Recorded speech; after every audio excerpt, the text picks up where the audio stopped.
¿Qué tal? Soy Marcelo Pacheco y trabajo para el Observatorio de Violencia Intrafamiliar de la carrera de Psicología de la Universidad Mayor de San Andrés. Este es el segundo video corto. Estamos muy contentos de presentarte, a ti como papá y mamá, los temas específicos de violencia intrafamiliar. Pero en este caso quiero hablar de un elemento que es constructor del cerebro de tu hijo, que va a ayudar a que tu hijo tenga una mejor salud cerebral. Dios quiera que a la larga, en términos de cuando se convierte en adulto, un coeficiente intelectual relativamente alto, ¿por qué no? Digamos, un campo de conocimiento que va a ayudar a que tu hijo salga de las dificultades que va a enfrentar inevitablemente en la vida, y quizás hasta incluso sea un hijo agradecido contigo en el momento en que él mismo evalúe su propia vida, porque tú vas a sacrificar por lo menos 20 años, por lo menos, ¿no? 20 años de tu vida, de tus recursos, de tu tiempo, por tu hijo. Este término se llama la figura de protección y referentes de seguridad para los niños. Entonces, ¿qué es importante que sepas? Es importante que sepas que desde alrededor de 1990 existe en neurociencia cognitiva digamos lo que podríamos llamar en términos técnicos, una línea de investigación, es decir, un conjunto de estudiosos que investigan sobre el desarrollo infantil y lo hacen durante décadas, no solamente durante años. Una costumbre muy mala que tenemos en nuestro país es entender la investigación a partir de meses, ¿no? Cuando en realidad deberíamos investigar en especial en desarrollo infantil durante años, lo que específicamente se llama cohortes, es decir, un conjunto de niños investigados, digamos, por 5 años, y otro conjunto de niños investigados al mismo tiempo por 10 años, ¿no? Entonces, porque así consigues conocimiento que les va a servir a los papás. Entonces, ¿qué sabemos a partir de ejecutar este tipo de investigaciones? Que el cerebro de los niños responde mejor a figuras adultas que son exitosas, serias, tranquilas y responsables. Eso sabemos. Lo que quiero decirte básicamente es que hagas que tu hijo juegue con adultos serios, exitosos y responsables. ¿Sí?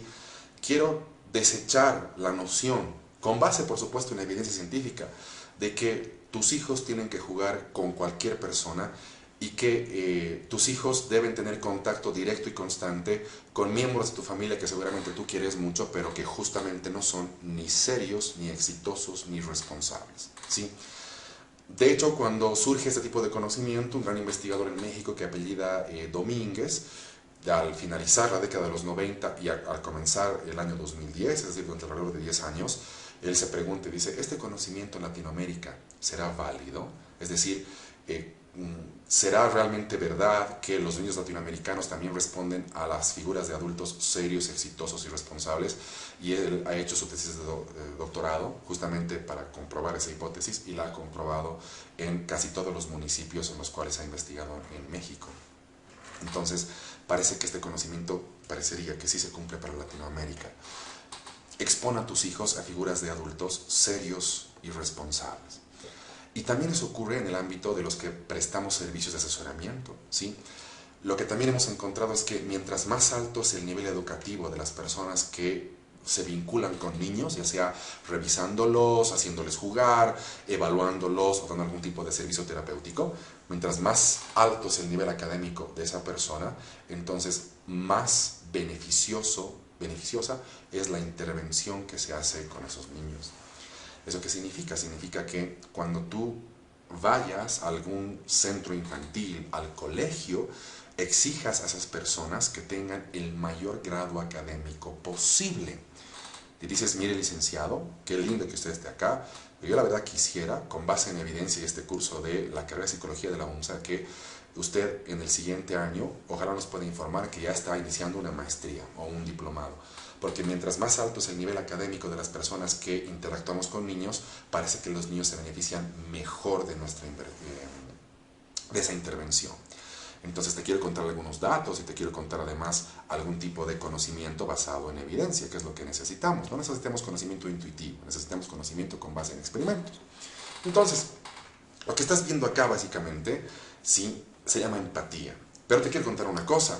Te quiero contar de que la definición de empatía que te han dado no es la correcta. La mayoría de las personas define la empatía como la capacidad de ponerse en el lugar del otro. Pero si tú tienes la capacidad de ponerte en mi lugar, por ejemplo, al momento de grabar este video, o yo tengo la capacidad de ponerme en tu lugar, de papá, por ejemplo, significaría que solamente los adultos pueden ser empáticos, los adultos que generan la capacidad de intentar ponerse en los zapatos del otro. Sí, eso no ocurre, esa definición de empatía es falsa. La empatía es la capacidad de anticipar las reacciones emocionales de las personas, y esa empatía se da desde que eres bebé. Como estás viendo en la diapositiva, hasta los bebés pueden ser empáticos. No ponerse en el lugar del otro, sino más bien anticipar las reacciones emocionales de otra persona. Justamente las mamás hacen eso, y los papás que pasan un tiempo muy grande con sus hijos también hacen eso. Los abrazan, a veces, ¿no?, antes de que lloren. Les ofrecen un pañuelo antes de que estornuden. Es decir, cuando tú anticipas cómo una persona va a reaccionar emocionalmente y actúas en ese sentido, estás siendo empático de igual manera que estos niños, que estos bebecitos. Como estás viendo acá, la empatía no reconoce razas, no reconoce edades, está presente en el cerebro humano desde que tú has nacido. Y es importante que nosotros entendamos la empatía de esa manera, porque en neurociencia cognitiva, en especial en el desarrollo infantil, hay excelentes noticias para ti como papá. Una de las mejores noticias, cuando hablamos de este concepto de empatía para ti como papá, es que esa cualidad se puede entrenar a lo largo de la vida. Y cuando entrenas la empatía a lo largo de la vida, la empatía se puede convertir en solidaridad. Y cuando entrenas la solidaridad en la vida adulta, la solidaridad se puede convertir en altruismo. Y uno de los mejores indicadores de un coeficiente intelectual normal es la capacidad del cerebro adulto de ser altruista. Educa a tus hijos para que sean altruistas y para que sean solidarios, generando su propia riqueza. Nadie puede dar aquello que no tiene. Mientras más riqueza tengo yo, mejor puedo ayudar a otras personas. Y como te estaba contando justamente, la empatía que se ha detectado en bebés, desarrollada en la adolescencia o en la niñez tardía, digamos, se puede convertir en solidaridad. Una de las mejores riquezas, herencias que les puedes dejar a tus hijos es su capacidad de relacionarse con la gente. En el primer video habíamos hablado de que la mejor herencia para dejarles a nuestros hijos es la capacidad de ambicionar, la capacidad de aspirar a mejores cosas, que tus hijos quieran vivir mejor que tú, y que cuando hagan eso eleven tu propia calidad de vida cuando tú ya no puedas trabajar realmente. Ahora vamos a introducir un concepto casi tan importante como el primero, ¿no? La capacidad de las personas de relacionarse con la gente, ¿sí? Muchas veces las personas se van a acordar más cómo les has hecho sentir, y no necesariamente lo que les has dicho, lo que les has indicado. Si tú estás esperando que tus hijos tengan un futuro importante, enseñarles a que se relacionen con la gente. ¿Eso qué significa? Significa que en algún momento tengan que perdonar y en algún momento pues tengan que alejarse de personas. Básicamente lo que quiero decir es que si tú en tu casa perdonas y ofreces una nueva oportunidad, tu hijo va a sentir la presencia real del hogar. Justamente es en nuestro hogar donde nos perdonan y nos ofrecen incondicionalmente una nueva oportunidad de comenzar. Perdona a tu hijo y ofrécele una nueva oportunidad. Hazle sentir que vas a estar con él pase lo que pase y que tu amor no está condicionado a los éxitos o fracasos que tenga tu hijo. Intenta vincularte con él desde las primeras etapas corporalmente. Jugá, ensuciate con él. Una de las estrategias que me sirve, y espero que también a ti, en especial si eres mamá, es que reserves una hora, es decir, un tiempo, ¿no? No una hora en términos de 60 minutos, un tiempo específico a la semana reservado exclusivamente para jugar con tu hijo. Sé que tienes muchas cosas que hacer, tienes trabajo, tienes estudios, tienes problemas, además tienes obligaciones que cumplir. Y una de esas obligaciones que puedes meter en agenda es jugar con tus hijos, que es casi tan importante como prepararles la comida, como llevarlos al colegio, como pagar la luz, etc. Es casi tan importante, yo diría que es la más importante, pero digamos que es casi tan importante. Entonces, para jugar con tu hijo, pues cómprate un deportivo, ten un espacio, si no puedes tener un cuarto específico, ten un espacio en un cuarto donde puedas jugar con él, porque tu tarea evolutiva es jugar con tu hijo. Y si eres papá, jugar corporalmente con tus hijos y con tus hijas, abrazalos, revolcate, ensuciate, etcétera, reí fuerte, que hay intercambio de miradas, intercambio de toques, intercambio de olores, intercambio de posiciones. Porque como somos mamíferos, el juego en nuestro cerebro es una necesidad genética, no es un comportamiento. Un comportamiento es lo que yo estoy haciendo ahora, explicando algo de manera voluntaria. Sí, puedo vivir sin grabar el video, como tú también puedes vivir sin ver el video. Es decir, el hecho de grabar el video o el hecho de que vos veas el video no incide determinantemente con tu capacidad de supervivencia, ¿sí? Pero el juego no es un comportamiento en el sentido evolutivo del término, es una necesidad genética. Nuestro sistema nervioso está programado para jugar. Y qué mejor que la cría juegue con un referente de desarrollo. Y ese es el término más importante del video. No existe desarrollo sin que haya un referente. Entonces, tú te has desarrollado en función de los referentes que has tenido. Básicamente, el refrán, dime con quién andas y te diré quién eres en términos de la evolución de nuestra especie, es verdad. Entonces, es importante que juegues con tu hijo y es importante que seas el referente de seguridad de tu hijo. No te olvides que los niños tienden a imitar a adultos que consideran serios, responsables y exitosos. La empatía, la solidaridad y el altruismo se ha detectado en casi, yo diría, en todos los mamíferos que existen en la Tierra, ¿sí? Al igual que el juego y al igual que otras necesidades. Lo que estás viendo en esta diapositiva, por ejemplo, son dos simios, uno consolando al otro.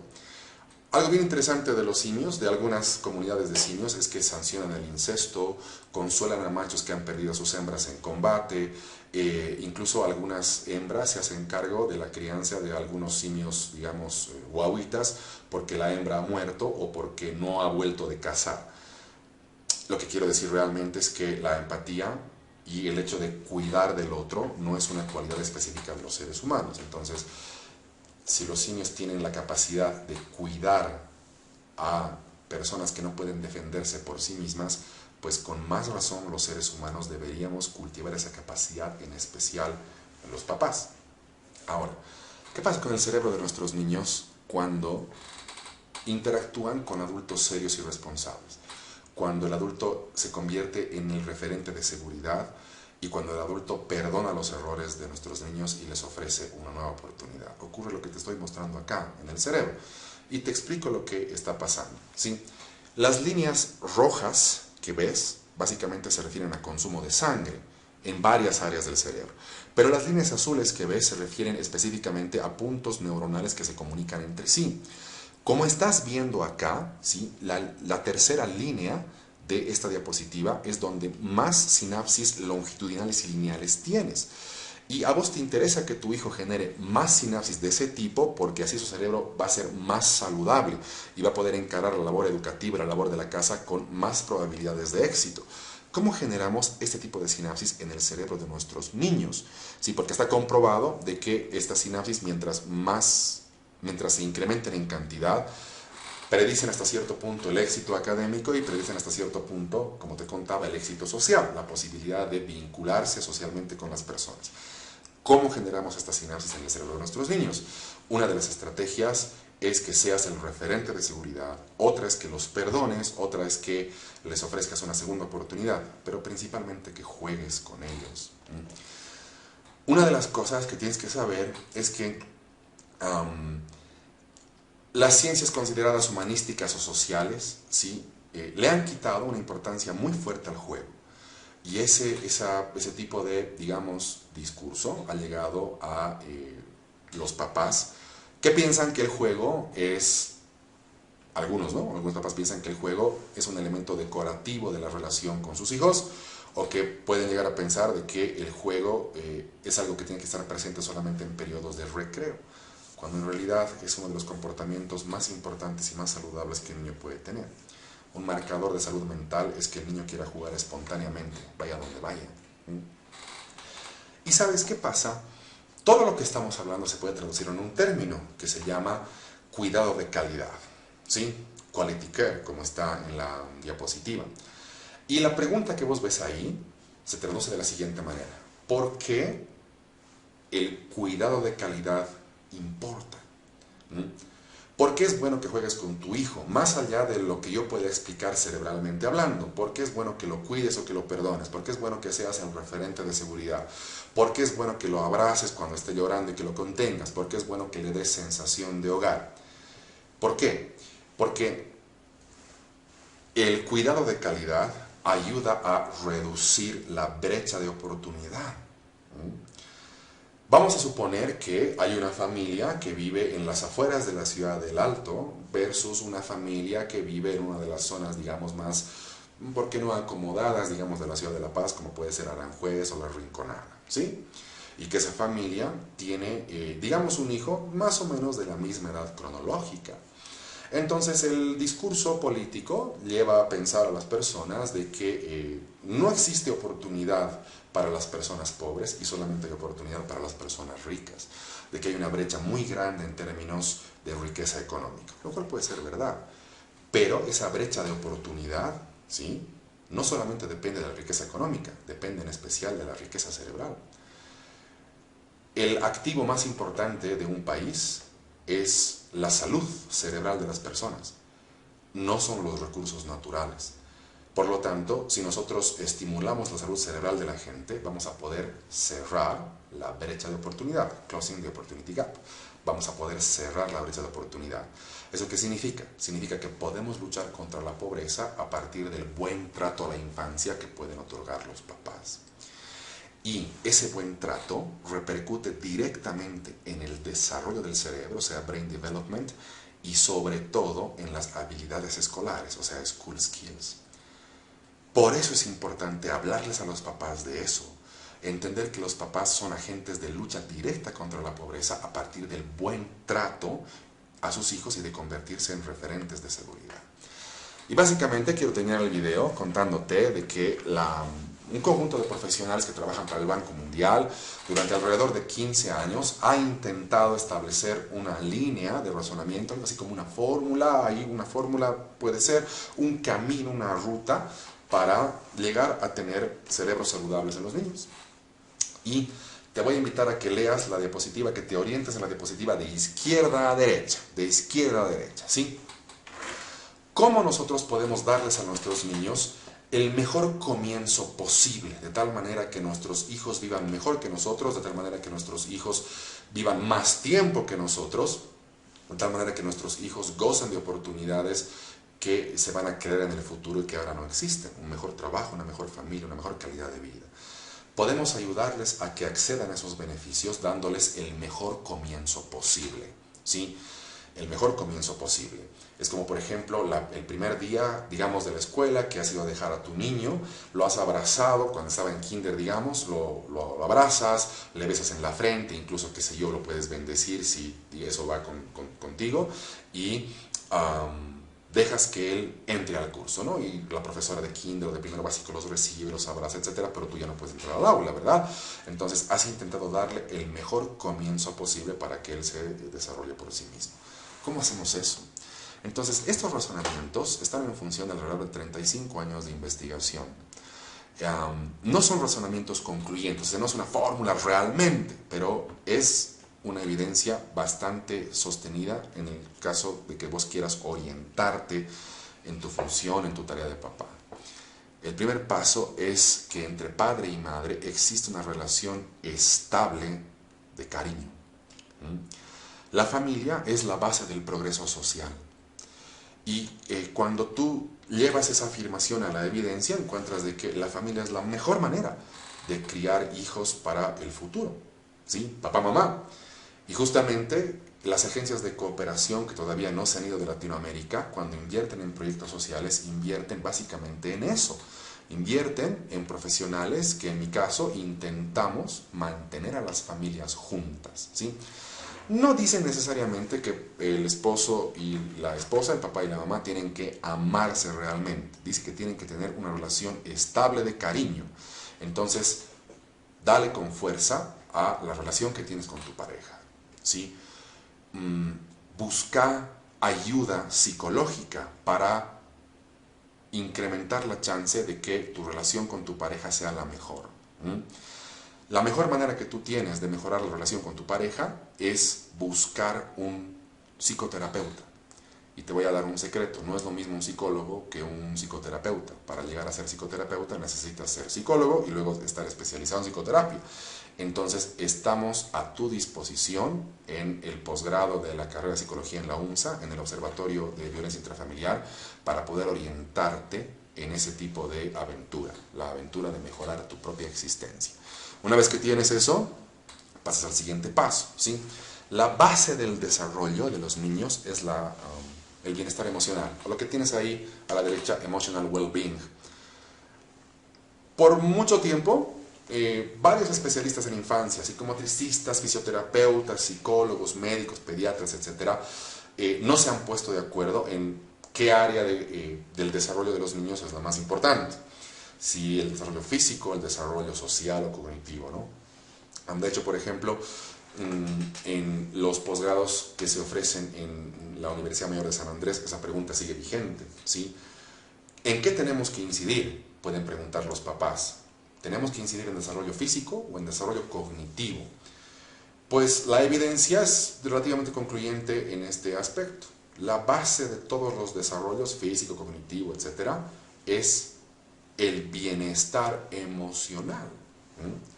Parece que los seres humanos somos, en términos de nuestro desarrollo cerebral, seres emocionales. El 70% de las neuronas de tu cerebro y de mi cerebro está programado para procesar emociones, no tanto para procesar razonamientos. El razonamiento lógico es de reciente aparición en la naturaleza. Entonces, si tú incides en el desarrollo y en el bienestar emocional de tus hijos, puede que estés incidiendo en la salud, hasta incluso biológica, de tus hijos. Ya son alrededor de 20 años de investigación que comprueba de que muchos factores biológicos, de salud biológica en específico, están directamente relacionados con la calidad psicológica de las personas.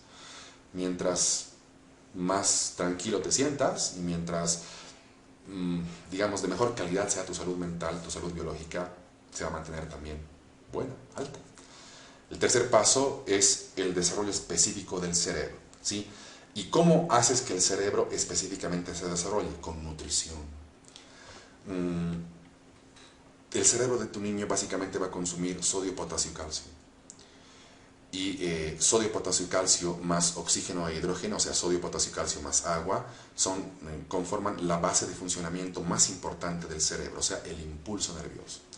Si quieres hilar un poco más fino, vas a necesitar hierro y fósforo, que van a complementar al sodio, potasio y calcio, y también vas a necesitar, en la medida en que tu hijito vaya creciendo, zinc. Entonces, cuando te hablo del tercer punto, que es brain development o desarrollo cerebral, me refiero específicamente a las variables nutricionales.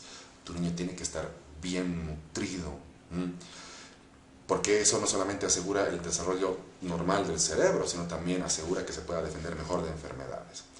Y posteriormente, el cuarto paso, tú tienes que la habilidad de aprender depende del juego. No depende del profesor, no depende del currículum del colegio. Puede ser un colegio experimental muy caro en el Pedregal, por ejemplo, en La Paz, o puede ser una escuela fiscal muy pobre en las afueras de Viacha, no importa, ¿sí? La habilidad de aprender depende de la calidad del juego que ha tenido ese niño justamente en su infancia, cuando era niño. Jugá con tu hijo brutalmente, intenta invertir el mayor tiempo posible en jugar con él, porque cuando tú juntas este tipo de aspectos, estos 4 aspectos, entonces generas en tu niño la capacidad de mantener relaciones positivas con otros. Entonces lo proteges de gente que lo va a querer manipular, lo proteges de gente que lo va a querer violentar. No necesariamente eliminas todas las amenazas, pero incrementas la posibilidad de que tu niño responda adecuadamente a esas amenazas. La capacidad de mantener relaciones positivas con otras personas que va a generar tu hijo lo va a llevar lejísimos en la vida. Entonces, creo que con esta información tú ya puedes hacer muchas cosas. Yo apostaría que mucha de esta información tú la sientes como verdad y de hecho la has ejecutado sin saber su nombre técnico. Ya sé que está muy bien. Así que te deseo todo lo mejor en la gran aventura de criar a tus hijos. Y además estamos en la carrera de psicología en la UNSA para orientarte si necesitas mayor información, ¿sí? Te mando un gran abrazo.